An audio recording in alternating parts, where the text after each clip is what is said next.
Pergilah ke tempat yang sunyi, di mana suara hati lebih nyaring dari keramaian dunia. Pergi mendaki bukan untuk menaklukkan gunung, tapi untuk menemukan bagian dari dirimu yang tertinggal di antara kabut dan sunyi di alam bebas.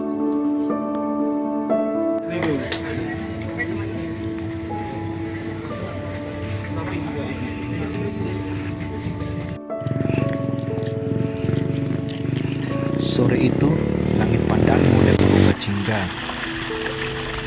Aku dan Kirana mengemasi ransel dengan semangat yang bercampur tenang. Perjalanan kami menuju Gunung Bokong, salah satu titik sunyi di Kota Batu. Telah lama kami rencanakan, dan kini saatnya menapaki jejaknya. Persimpangan Gunung Bokong dan Butak.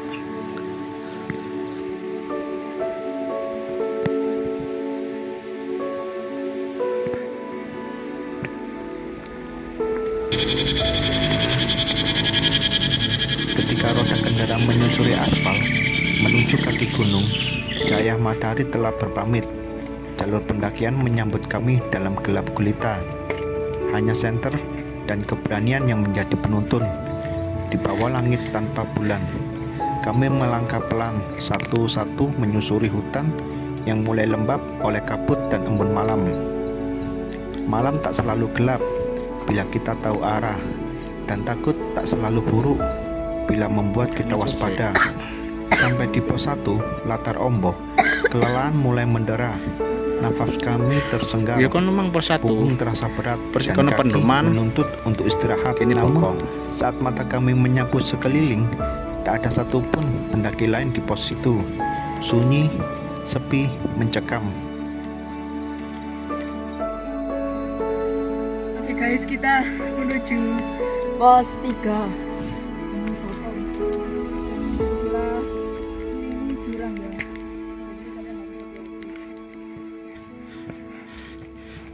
Oke guys, sekarang kita sudah sampai di pos 3 Gunung Bokong.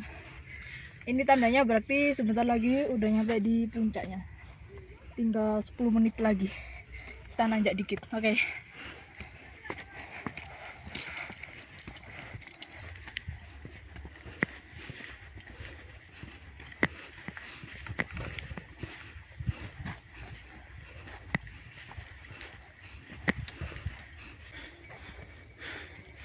Jalur pendakian bebas sampah. Oke, Capek? lumayan. Nggak pernah olahraga, tiba-tiba trekking. Dalam ketakutan yang sunyi, seringkali tekad menemukan bentuknya yang paling murni. Langkah kaki terasa berat, udara semakin tipis, dan dingin makin menggigit.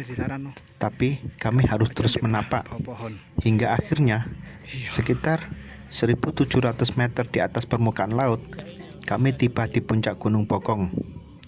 Di sana beberapa tenda sudah berdiri dan nyala lampu kecil berkelip seperti kunang-kunang di atas awan. Kami mendirikan tenda dengan tangan yang mulai kaku oleh dingin. Api kecil menyala, nasi hangat, mie instan, dan secangkir kopi sederhana menjadi hidangan istimewa. Kami makan dalam diam, menatap kegelapan yang melingkupi kami, bersyukur bahwa kami berhasil.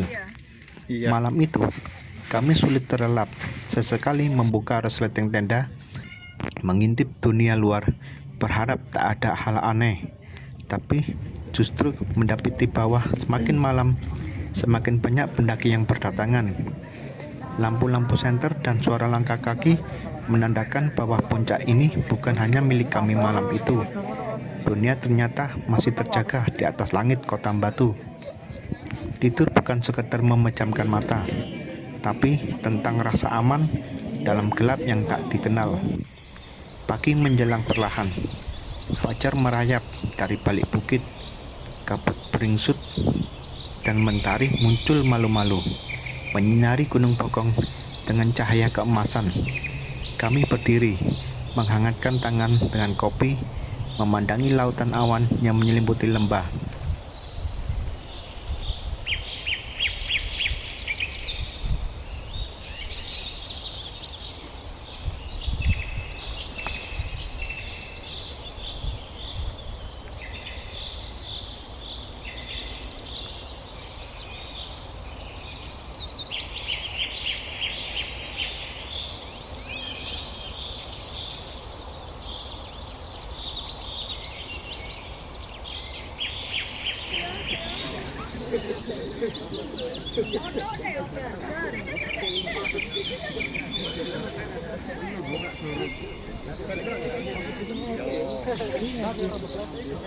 Makanya rambut tuh kayak ini.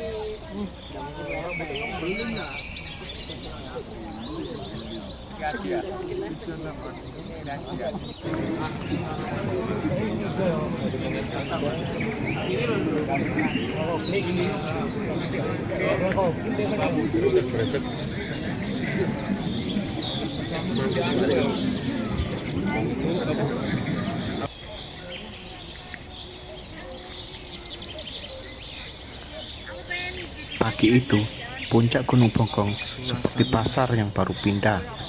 Sangat ramai sekali oleh hiruk pikuk para pendaki yang menikmati mentari pagi bersinar.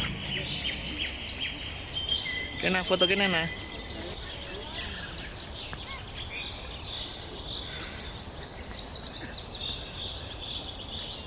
Mama seturu. Oh, tangi tak cukup. Tol.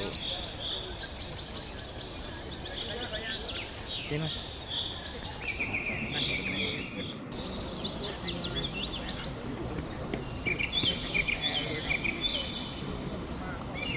Di atas sini, dunia terlihat damai. Hiruk pikuk kota terasa begitu jauh. Hanya bisikan angin dan suara burung yang menyapa. Gunung tak hanya tinggi karena puncaknya, tapi karena pelajaran yang ia berikan di setiap langkahnya.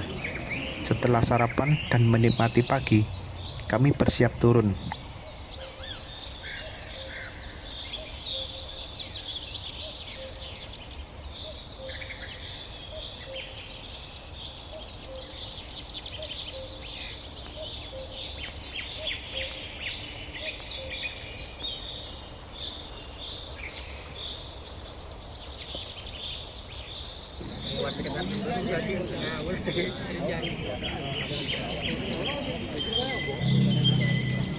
Pagi itu, mentari belum sempurna menyembul. Namun, puncak Gunung Bokong telah ramai. Hiruk pikuk para pendaki mulai terdengar. Langkah kaki, tawa kecil, suara tenda dibuka, dan decit kompor portable yang menyala satu persatu. Aroma kopi dan mie instan mulai memenuhi udara tipis di ketinggian. Di antara kerumunan manusia, sesosok makhluk lain muncul dari balik pepohonan. Beberapa monyet gunung, penghuni asli tempat ini, turut hadir dalam suasana pagi itu. Mereka tak segan mendekat, mungkin penasaran, mungkin berharap mendapat makanan dari para tamu yang datang mendaki. Pendaki dan monyet berbaur dalam ruang yang sama, dalam satu fragmen alam yang terasa utuh. Di atas gunung, kita tak sendiri. Alam punya caranya menyambut dan mengingatkan bahwa kita hanya tamu, dan merekalah tuan rumah yang sejati.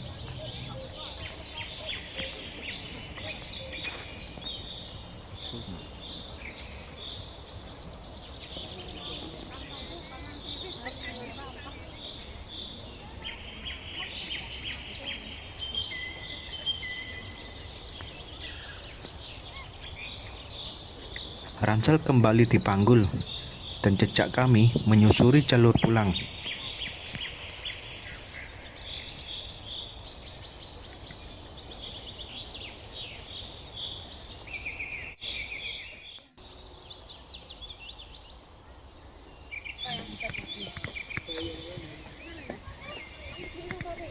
Di pos 1 ada warung nasi pecel Pak No.